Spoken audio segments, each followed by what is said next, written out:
वर्तिका को विश्वास नहीं हो रहा था कि उसके कॉलेज की बेस्ट फ्रेंड पायल की शादी हो रही थी। आज ही उसके घर पर पायल की शादी का कार्ड आया था। पायल का परिवार हिमाचल के बेमनी गांव से था और पायल की शादी भी उसी गांव में थी।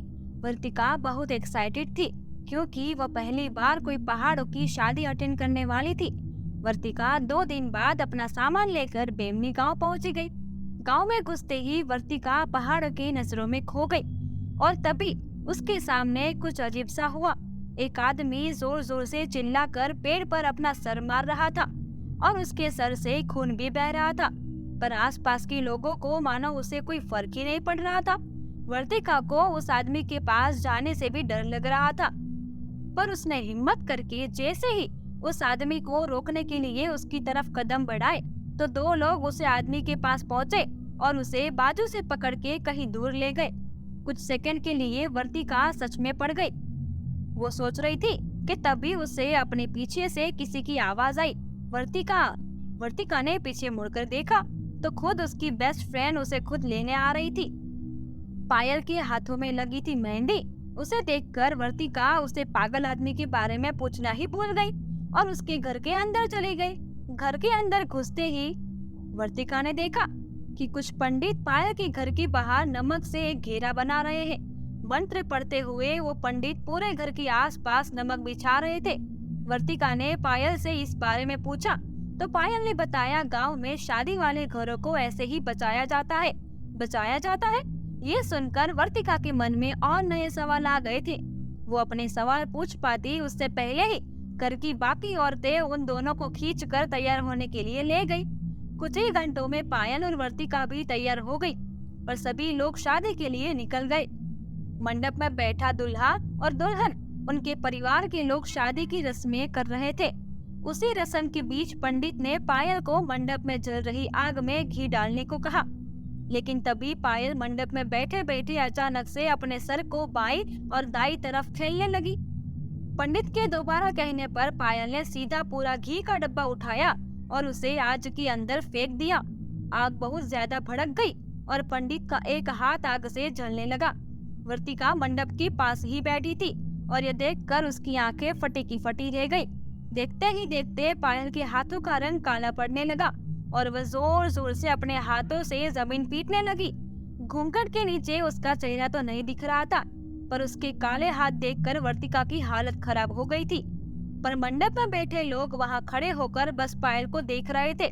उनमें से कोई भी डरा हुआ नहीं लग रहा था।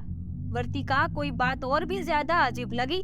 वो जब से बेवनी गांव में आई थी तब से कुछ न कुछ अजीब घाटे जा रही थी, जो वर्तिका के लिए बहुत डरावना था, पर बेमानी गांव के लोगों को लिए शायद ये आम बात लग रही थी। तभी वर्तिका को पायल की जोरों से चीखने की आवाज में और उसका घूंघट उसके सर से हट गया। घूंघट के नीचे से जो चेहरा दिखा वो पायल का बिल्कुल भी नहीं लग रहा था।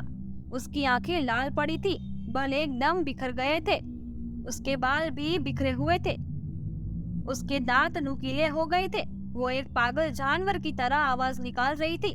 पायल का बड़ा भाई तेजी से मंडप से निकला और कहीं बाहर चला गया। वर्तिका से अपनी दोस्त की हालत देखी जा रही नहीं थी और वो हिम्मत करके उसके पास जाने लगी कि तभी पायल की मम्मी ने वर्तिका को रोक लिया और उससे कहा कि पायल बिल्कुल ठीक हो जाएगी। बड़े पंडित जी बस ऐसे ही होते होंगे और वो आते ही होंगे। लेकिन देखते ही देखते पायल की हालत और खराब होने लगी थी।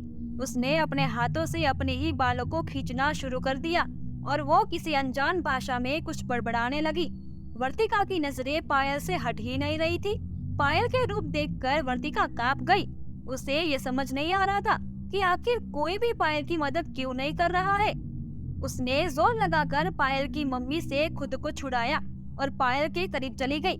वर्तिका ने पायल से बात करने की कोशिश की और पायल थोड़ी शांत हो गई।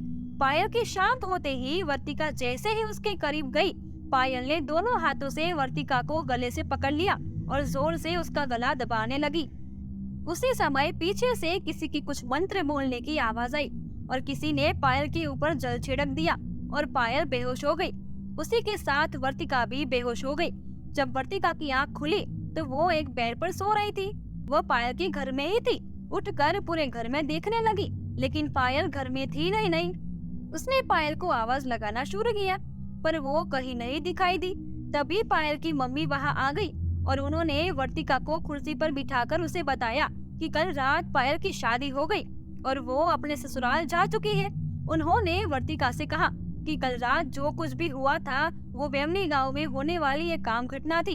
उन्होंने बताया कि बेमनी गांव पर कोई सैकड़ों साल पुराना एक श्राप था। ये श्राप यहाँ पर प्रेत आत्माएं लोगों पर काबू पा लेती है। वैसे तो मंडप की बाहर भी सुरक्षा कवच बनाया गया था, पर किसी ने उस कवच को मिटा दिया था, इसीलिए पायल पर एक बुरी आत्मा हावी हो गई थी। सब कुछ सुनकर वर्तिका को विश्वास नहीं हो रहा था। उसने पायल को फोन किया तो पायल बिल्कुल सही सलामत अपने नए घर में थी। वर्तिका उसी दिन बेमानी गांव छोड़कर अपने घर वापस चली गई। उस गांव और उस शादी को शायद वर्तिका कभी नहीं भूल पाएगी। क्या बेमनी सच में शापित है या ये सब सिर्फ कहानी है? आपको क्या लगता है? हमें कमेंट में जरूर बताइए।